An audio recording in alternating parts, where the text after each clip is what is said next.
Wanita yang mendapatkan kasih karunia di hadapan Tuhan adalah mereka yang menjaga hidup mereka kudus di hadapan Tuhan. Ingat ibu-ibu, ya, Alkitab berkata Tuhan itu memilih orang berdasarkan pengamatan Tuhan, beda dengan manusia. Kalau manusia itu kadang salah menilai.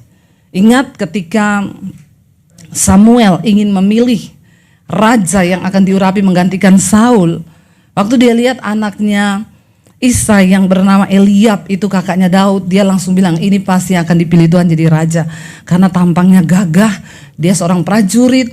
Tapi Tuhan bilang, Samuel, aku sudah menolak dia karena bukan yang dilihat manusia, itu yang dilihat Tuhan. Ibu-ibu, bagaimana kita bisa mendapatkan kasih karunia di hadapan Tuhan? Maka kita ini harus menjadi orang-orang yang masuk dalam kriteria pemilihan mata Tuhan. Amin. Ya, kalau menjadi putri Indonesia itu ada kriterianya. Ya, tingginya itu harus 170, ya, semampai, semeter tak sampai itu enggak masuk. Itu namanya kriteria. Sebagaimana ya dunia ini punya kriteria, Tuhan juga punya kriteria. Dia memilih seseorang. Nah, apa yang Tuhan lihat dari kita wanita-wanita Tuhan ini supaya kita ini beroleh kasih karunia itu? Ya, yang pertama saya pengen kita baca 1 Petrus 1 ayat yang kedua.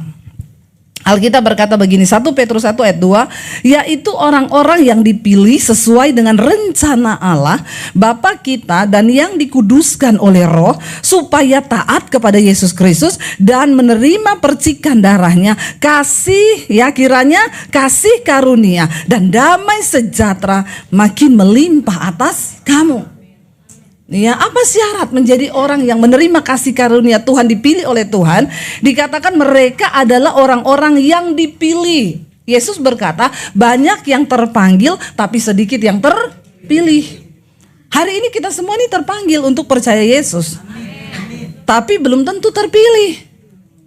Ya, yang terpilih itu adalah orang-orang yang masuk dalam kriterianya Tuhan. Ya. Dikatakan di sana yaitu orang-orang yang dipilih sesuai dengan rencana Allah Bapa kita yang dikuduskan oleh Roh supaya taat kepada Yesus Kristus. Jadi kalau kita cuma berhenti menjadi orang percaya, menjadi Kristen, kita tidak mau dikuduskan, kita nggak taat kepada Tuhan Yesus, maka maaf, Anda dipanggil tapi tidak dipilih.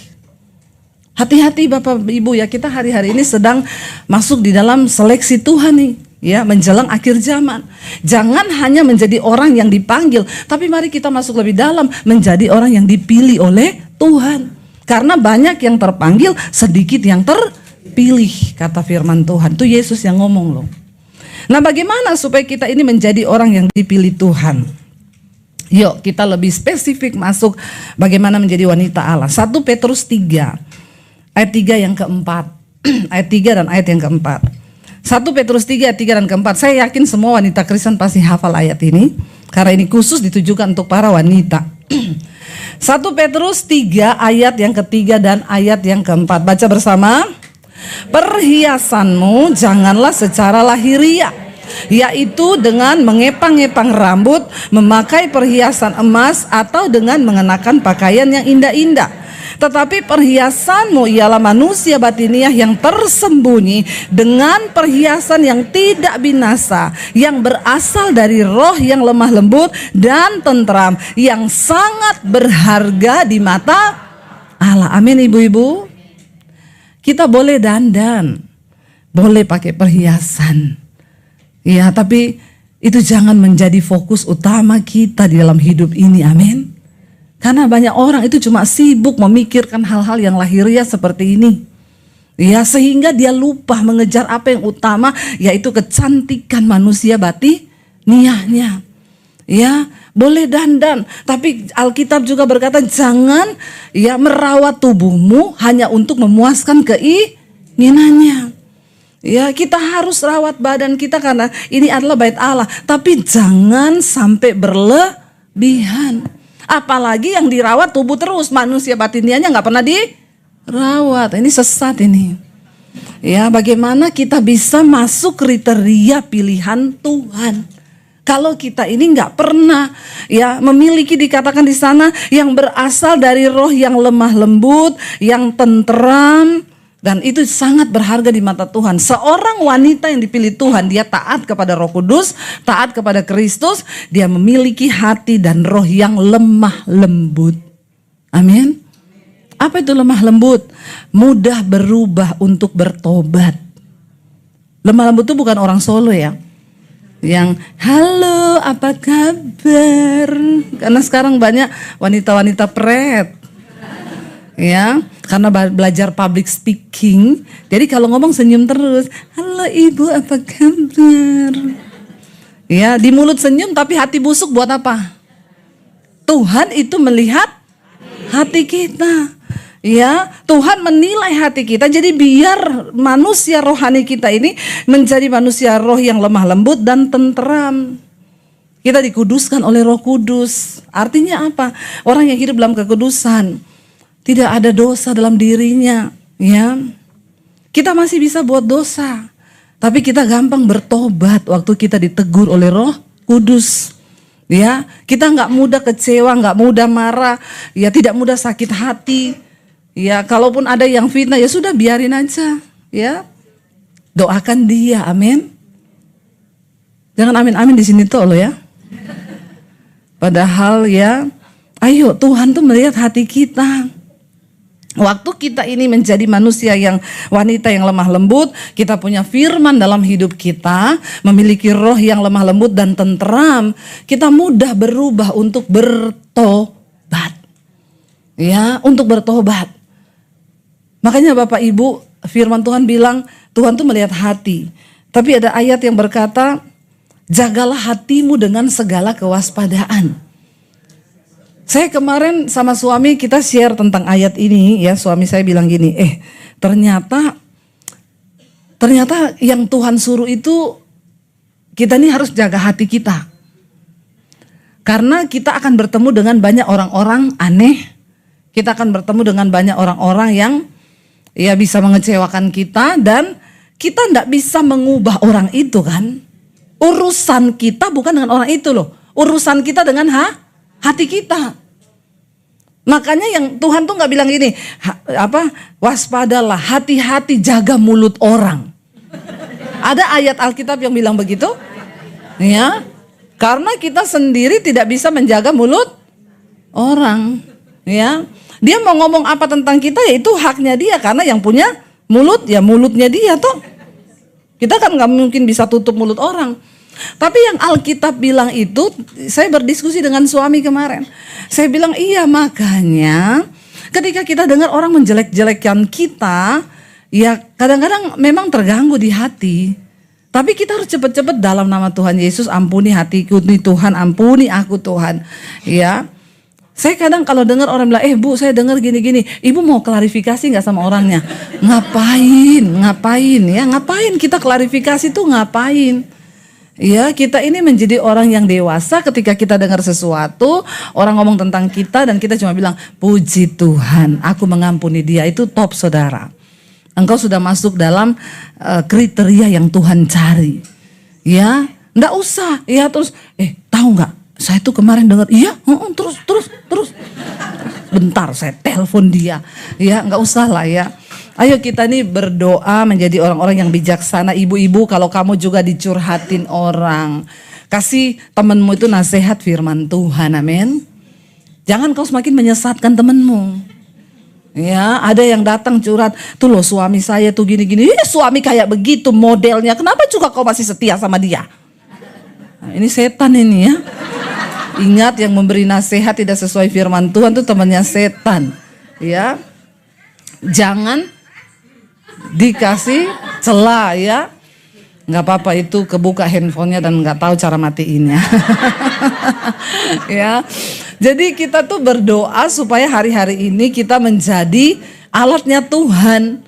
Ketika ada orang datang sama kita, jangan tambah dikompori, ya dinyalain api. Ya justru kita ini menenangkan, menenteramkan, karena kita punya roh yang lemah lembut yang menenteramkan itu. Kita bawa dia, nggak usah terlalu didengar, nggak usah terlalu dipeduli. Yang penting kamu tetap cari Tuhan. Ya, itu kita jadi orang-orang yang dipilih Tuhan loh. Untuk bisa hari-hari ini untuk saudara jadi penuai, untuk saudara bisa jadi orang yang dipakai Tuhan. Saudara nggak usah sekolah Alkitab dulu, saudara nggak usah cari gelar apa dulu. Ya, tapi ayo jadi sekelilingmu tuh banyak sekali orang yang membutuhkan firman Tuhan loh. Ya, kalau ada teman yang mau curhat, aku mau curhat dong. Iya, ya dengerin aja, jangan dia baru curhat langsung, mau denger nggak? Tadi si itu curhat loh sama saya. Curhat apa? Sambil ngopi yuk. Ya, di Senayan City yuk. Nah ini bahaya ini. Ya, bahaya ini. Ayo jadi orang yang punya roh yang takut Tuhan, menjaga rahasianya orang, mendoakan orang. Ya, saya berdoa kalau kita semua jadi ibu-ibu yang begini, wah sudah banyak orang diselamatkan, dimenangkan. Karena kenapa Bapak Ibu, ya kita ini dipanggil Tuhan, goal dari kekristenan itu adalah ketika kita ini dipulihkan dan kita bisa memulihkan orang lain. Ya, dan dikatakan tadi di sana kita membutuhkan kasih karunia. Ingat ya, perhiasanmu itu jangan secara lahiriah saja. Ya, boleh berdandan jadi cantik itu boleh, ya, tapi jangan kebangetan gitu ya. Apalagi kita nih, pokoknya perhiasan kita tuh segala-galanya bagi kita. Kita pikir kalau kita pakai sesuatu yang mewah itu terus wow gitu. Ya, terus orang akan lihat, itu luar biasa ya, dari atas sampai bawah semuanya mewah. Bertobat loh Bapak Ibu ya. Bukan itu yang Tuhan lihat, dia gak tertarik dengan merek yang kau pakai, itu Tuhan gak tertarik. Di sorga tuh gak ada Chanel. Ya, di sorga tuh gak ada yang gitu-gitu. Ya, kalau kau bisa pakai di dunia oke, tapi jangan itu mengubah hidupmu sehingga kita ini menjadi sombong. Ya, dan kita anggap semua orang lain tuh di bawahnya kita. Iya, bertobat Bapak Ibu ya. Saya tuh kadang lihat ibu-ibu yang begitu di mall tuh kalau udah jalan, ya udah kayak dia itu yang punya dunia ini.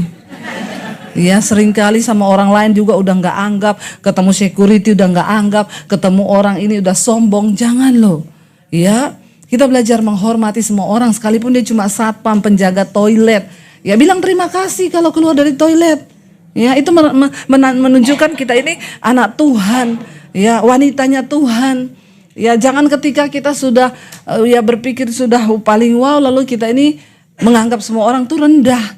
Ya, Tuhan tuh melihat hidup kita, melihat hati kita. Mari jangan hanya dengan perhiasan yang secara lahiriah, ya hanya dengan pakai perhiasan emas, mengenakan pakaian yang indah-indah. Ya, apalagi gini pakainya emas, perhiasan indah, kolektornya 5.000 pret. Banyak yang begini-begini memang orang Kristen ini. Ya, saya tahu itu. Ya. Banyak yang begini tuh, kelihatannya pakai bermerek, ngasih 50.000 tuh udah merasa besar banget. Hello, ya. Saya selalu bilang gak apa-apa saudara mau beli yang mahal silakan. Tapi nilai menaburmu itu harus lebih besar daripada nilai gayamu. Bilang amin. Amin. Ya, saya berani ngomong begini karena saya melakukan hal itu. Ya, saya melihat bagaimana Tuhan memberkati hidup saya. Ketika saya nggak tanggung-tanggung untuk melakukan apa yang Tuhan mau Bapak Ibu. Ya, ketika kita berani, ya banyak orang sangat disayangkan loh. Untuk gaya dia bisa beli yang miliaran, ratusan juta. Tapi waktu menabur, ini pret. Ya maaf. Orang yang terlihat kaya di dunia, belum tentu dia terlihat kaya di mata Tuhan. Sebaliknya banyak orang yang biasa-biasa aja tapi dia di mata Tuhan itu sudah dianggap Tuhan luar biasa. Kenapa? Tuhan melihat hati sekali lagi. Ya, lalu dikatakan tetapi perhiasanmu itu ialah manusia yang batinia, yang tersembunyi dengan perhiasan yang tidak binasa, yang berasal dari roh yang lemah lembut, mudah berubah untuk bertobat. Kalau ditegur firman, kita nih marah, kepahitan, tapi ketika kita dengar firman, ayolah berubah. Ya, saya sering kali saudara, saya bantu orang nih. Ya, setiap bulan saya bantu dia, tapi setiap bulan saya ketemu orang lain cerita, dia tuh cerita jelek tentang saya. Hidup ini belum kejam kalau saudara belum diperlakukan begini. Orang yang sering saudara bantu itu jelekin saudara. Nah, itu baru bilang kejam, hidup kejam. Ya, kalau cuma orang yang nggak kau kenal jelekin kau tuh biasa, tapi orang yang menikmati bantuan kita, menikmati uang kita, tapi suka jelekin kita, aduh itu sih wow banget ya. Saya pernah berpikir begini, mulai sekarang saya stop bantuan saya sama dia. Ngapain saya bantu-bantu dia? Setiap kali saya ketemu orang-orang bilang dia cerita ini begini. Dan itu konfirmasi beberapa orang loh.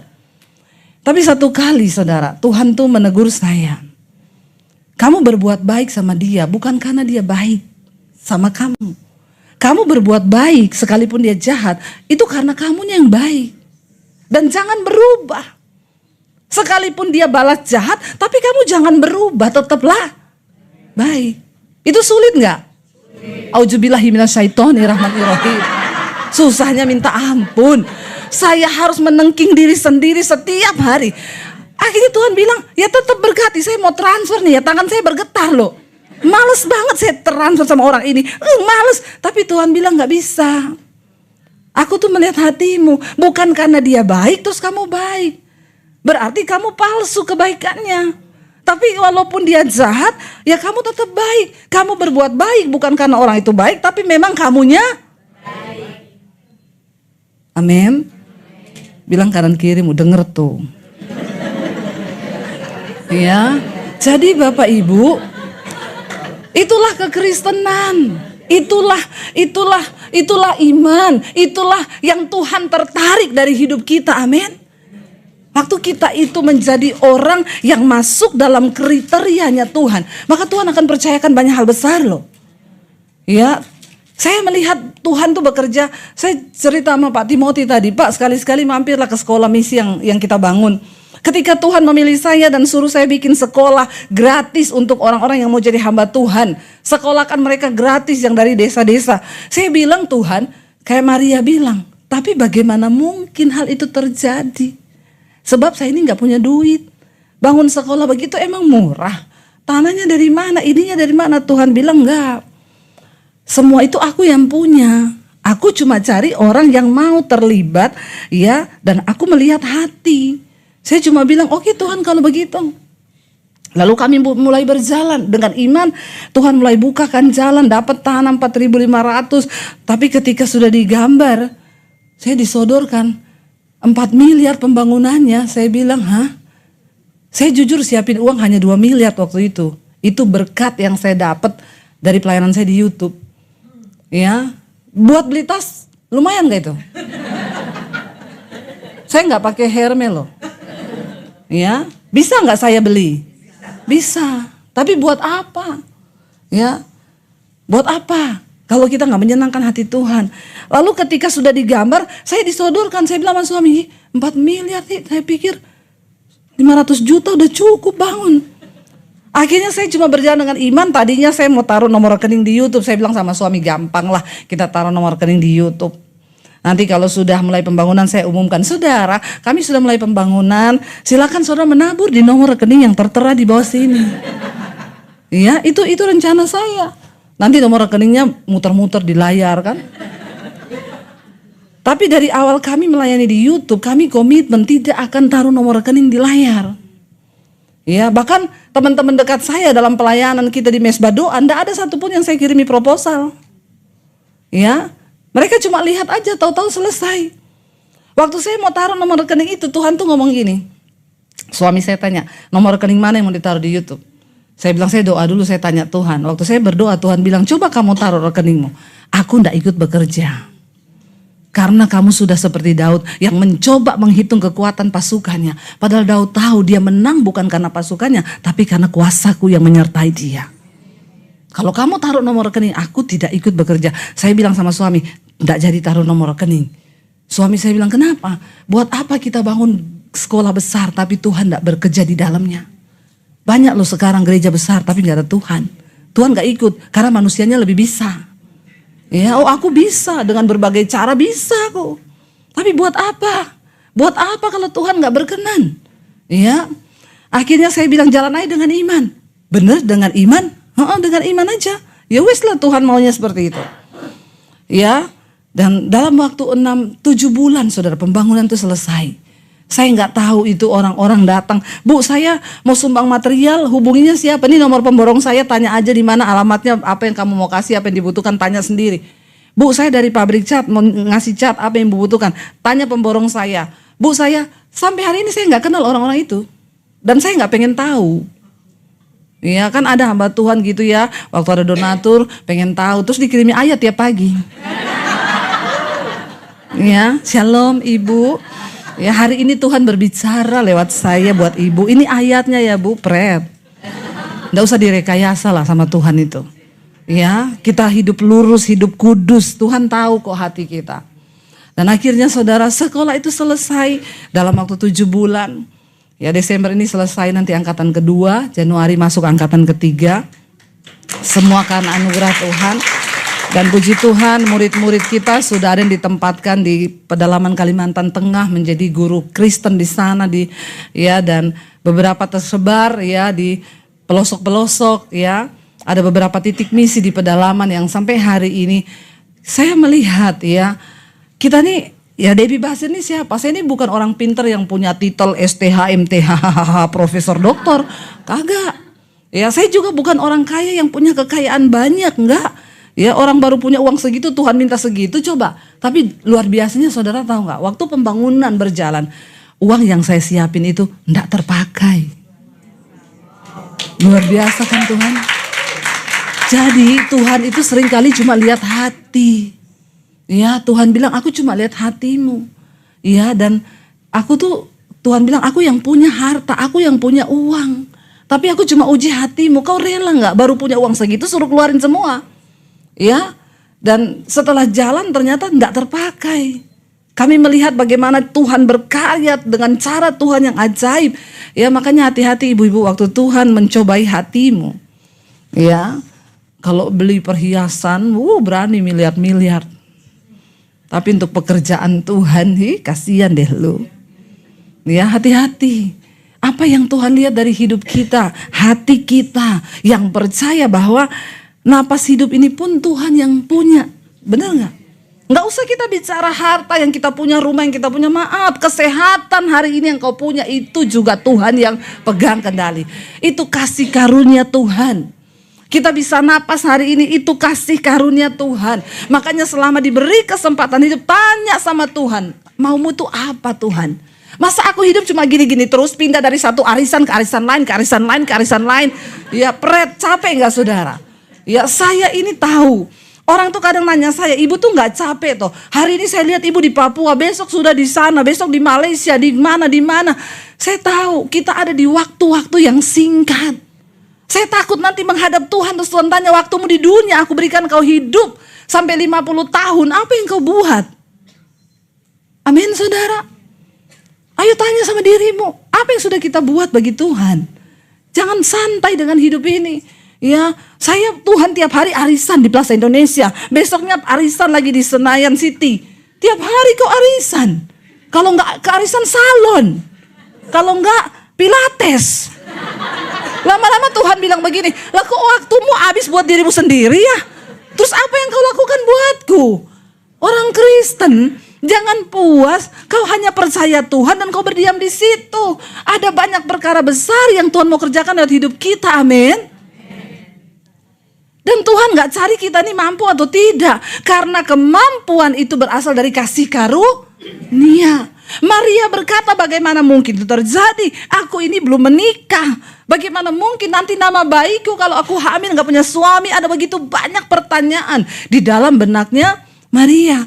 Tapi akhirnya Roh Kudus, malaikat itu berkata, ya, Roh Kudus akan turun ke atasmu. Dan kamu akan mengandung anak yang disebut kudus. Dan dia akan menjadi juru selamat bagi dunia. Dan saya belajar kenapa Maria dipilih Tuhan. Ternyata kata-katanya terakhir dia berkata begini Bapak Ibu. Ya, sebab di sana Roh Kudus, malaikat itu bilang, sebab bagi Allah tidak ada yang mustahil. Dan Maria berkata begini, sesungguhnya aku ini hamba Tuhan dan jadilah padaku menurut perkataanmu itu. Kenapa Maria dipilih Tuhan? Karena dia seorang hamba Tuhan. Apakah Maria pengkhotbah? Nah, apakah Maria guru agama? Nah, dia hanya seorang perawan biasa. Tapi dia adalah seorang hamba Tuhan. Mari hilangkan konsep kita hamba Tuhan tuh Bu Debbie tuh hamba Tuhan. Hamba Tuhan artinya orang yang taat kepada firman Tuhan. Hamba Tuhan artinya orang yang taat kepada Tuhan, itu hamba Tuhan. Bukan pendeta loh, karena tidak semua pendeta itu hamba Tuhan. Amin. Ya, kalau pendeta nggak tunduk sama Tuhan, nggak hidup kudus, selingkuh terus, ya, dia bukan hamba Tuhan. tapi jabatannya adalah pendeta. Siapa hamba Tuhan? Saudara dan saya yang taat kepada Tuhan. Waktu kau kecewa, kau marah, Roh Kudus bilang ampuni. Yes Tuhan, aku mau mengampuni Tuhan. Aku mau, mampukan aku. Kau hamba Tuhan. Waktu kita berkata, saya sudah gak mau tolong dia, tuh orang jahat sama saya. Lalu Tuhan bilang jangan, kau tetap tolong dia. Itu firman Tuhan. Ya, jangan balas yang jahat dengan yang jahat, tapi kalahkan kejahatan dengan kebaikan. Lalu kau bilang, yes Tuhan, amin. Aku mau tetap berbuat baik sama dia. Itu kau hamba Tuhan. Waktu kau marah dengan suami, lalu Tuhan bilang ampuni suamimu, doakan dia, sapa dia, bikinin dia kopi, bikinin dia teh. Lalu kau bilang, iya Tuhan, aku mau, ampuni aku Tuhan. Tapi waktu kau bilang enak aja, yang salah tuh dia. Ya, jadi suami kok kayak begitu gini-gini. Nah, kau itu bukan hamba Tuhan. Ya, walaupun Kristen, tapi hamba setan. Di dunia ini cuma ada dua tuh. Kalau nggak hamba Tuhan, hamba setan. Kalau kita tunduk sama Tuhan, berarti kita hamba Tuhan. Kalau tunduknya sama setan, hamba. Nah, jadi saudara mau pilih yang mana? Ya, mau jadi hamba Tuhan. Ayo nurut sama Tuhan, apapun. Ya, ini ada duit di tangan nih. Lalu Tuhan bilang, kasih itu untuk pekerjaan Tuhan. Berat Tuhan, berat Tuhan, berat. Ya, berat. Ya, tapi kalau beli tas enggak pernah berat. Ya, kalau untuk pelayanan, untuk penginjilan, untuk apa berat. Ya, tapi untuk daging sendiri itu kita harus mati bagi daging kita, Bapak Ibu. Dan belajar mematikan daging itu tidak mudah. Tapi waktu saudara sudah bisa melakukan itu, engkau jadi orang yang dipercaya Tuhan loh. Dan kalau kau jadi orang yang dipercaya Tuhan itu luar biasa. Hal-hal yang belum terjadi itu sudah Tuhan nyatakan. Bahkan apapun kerinduanmu, Tuhan sudah berjalan di depannya loh. Saya melihat itu sampai hari ini. Sampai perkara-perkara kecil aja Tuhan urus. Makanya kemarin saya bersaksi, saya ini dari pulang pelayanan itu dari November itu tidak ada istirahatnya. Sampai akhirnya kemarin saya harus berangkat ke Malaysia. Suami saya bilang rambut udah gondrong tuh potong. Ya, suami saya itu paling rese kalau rambut saya itu panjang sedikit aja dia udah bilang udah gondrong. Saya bilang saya itu pengen juga potong tapi nggak ada waktu saya. Ini kita pelayanan terus sampai besok malam kita udah terbang ke Malaysia. Gimana? Ya udahlah tapi udah jelek kata suami saya, enggak apa-apa lah. Bayangkan begitu landing di Malaysia turun yang jemput saya ngomong gini, Bu Debbie, besok pagi kan kita kosong.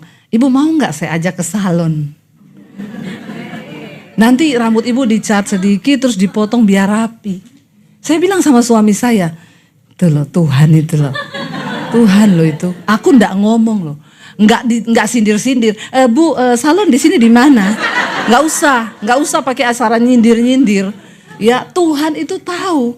Ya, Tuhan itu tahu mencukupi, memperhatikan, kan tuh Alkitab berkata kan, kalau kita hidup dalam perkenanan Tuhan, bahkan keinginan hatimu itu Tuhan yang akan menggenapinya. Walau kita pun itu kadang ya saya itu perkara kecil kan. Apa aja yang saya lihat tuh Tuhan bekerja itu, aduh saya cuma ya Tuhan tuh luar biasa Bapak Ibu. Jadi ayo ya, kalau kita hidup dalam kasih karunia yang terakhir, kasih karunia itu memampukan kita. Lihat bersama Roma pasal 5 ayat 2 dan 3. Roma 5 ayat 2 dan 3 dikatakan di sana tentang kasih karunia ini. Roma 5 ayat 2 dan 3. Oleh Yesus, oleh Dia, kita juga beroleh jalan masuk oleh iman kepada apa? Kasih karunia ini.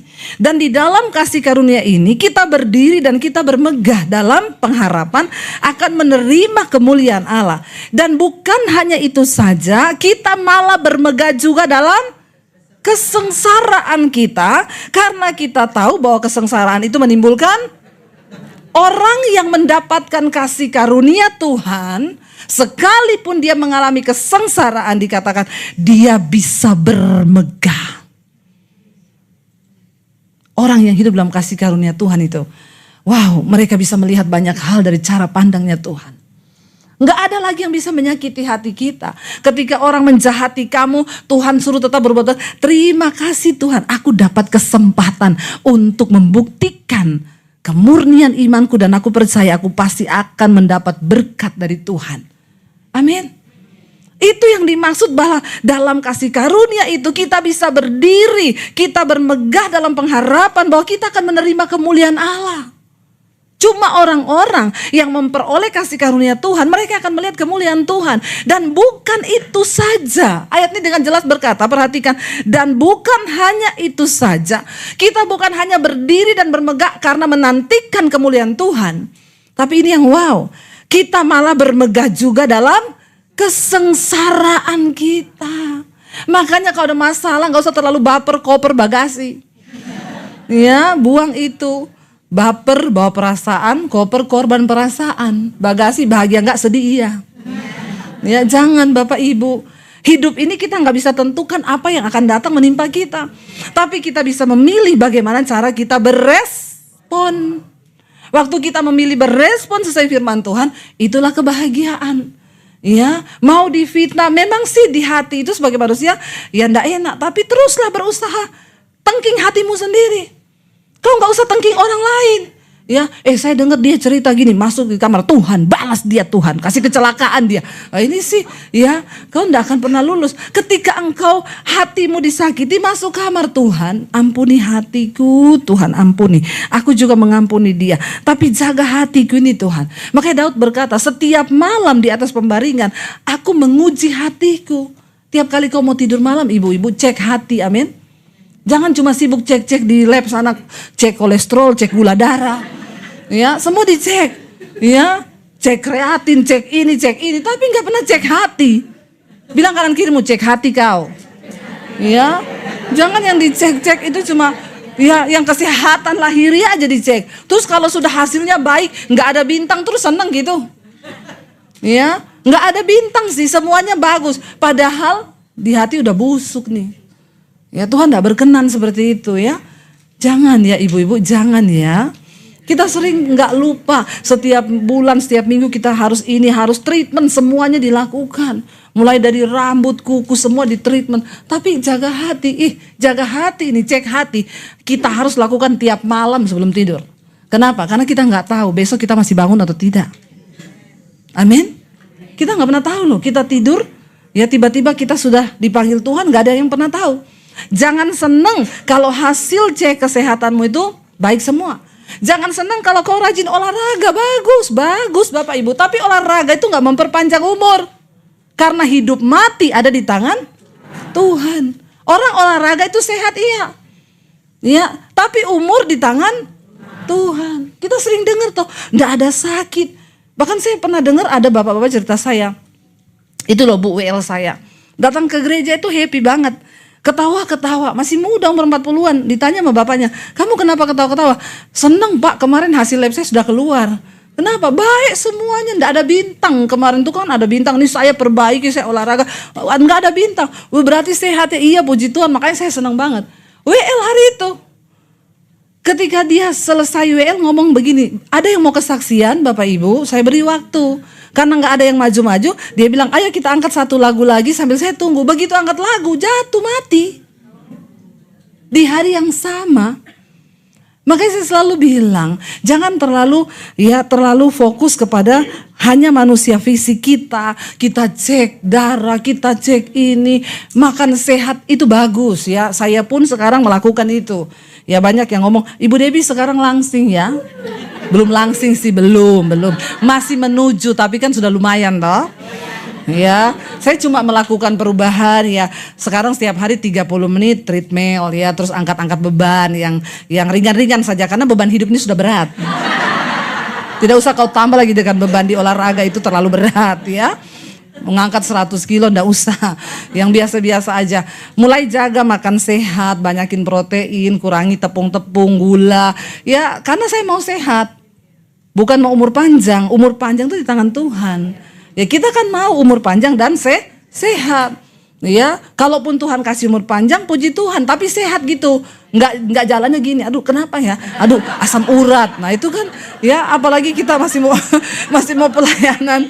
Ya, karena orang itu Bapak Ibu kalau ketemu umur 20 yang diceritakan tuh, gaya gini-gini ya. Nanti kalau mulai 40 yang diceritakan pekerjaan, gimana sekarang lu kerjanya? Mulai masuk 50 cerita tentang rumah tangga. Iya, sekarang anakku sudah segini. Masuk 60 yang diceritakan apa? Ini loh, aduh, tiap hari ini kepala, aduh ya. Nih, aduh ya.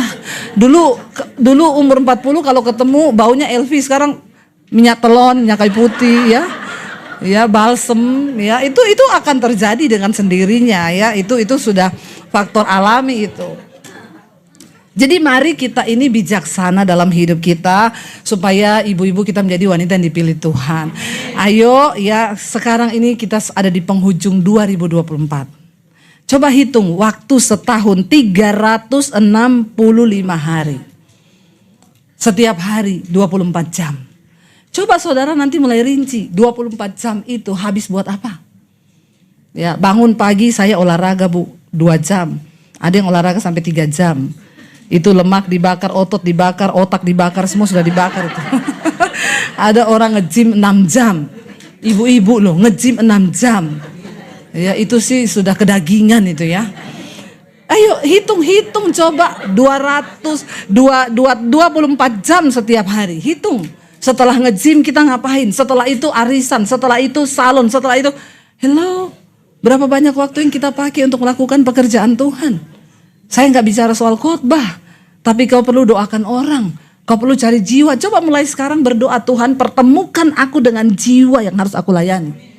Waktu kau punya doa seperti itu, maka ibu-ibu kau akan lihat Tuhan akan ketemuin kau. Entah dengan iparmu, entah dengan siapapun yang datang. Dia orang yang membutuhkan firman Tuhan. Dan itu menjadi satu kesempatan buat kita untuk memenangkan banyak jiwa. Karena ingat, saya undang para imam musik maju ke depan. Karena ingat, waktu satu saat kita menghadap Tuhan nanti, ketika Yesus datang kali yang kedua, Tuhan gak pernah tanya, ingat depositmu berapa, perhiasanmu berapa. Semua itu kita tinggal kalau kita mati. Ya, coba Bapak Ibu mulai bayangkan. Kalau kita mati hari ini, perhiasan yang kau pakai miliaran itu, jam tangan yang kau pakai miliaran itu buat siapa? Hah? Bahkan kita juga gak bisa menentukan kan? Tapi waktu kita mati satu saat nanti akan Tuhan tanya, berapa banyak jiwa yang kau bawa bagiku. Amin. Mari kita bangkit berdiri bersama. Kita bawa hidup kita kepada Tuhan. Bapa, ku persembahkan tubuhku sebagai persembahan yang hidup. Tidak selamanya kita harus mengerti jalan Tuhan. Tapi untuk selamanya kita harus belajar percaya kepada Tuhan. Sekalipun mengikuti jejaknya itu berat. Seringkali apa yang kita mau secara daging tidak terjadi. Tapi percaya saudara, waktu kau ikut jejaknya Tuhan. Ayub berkata begini saudara. Perintah dari bibirnya tidak kulanggar.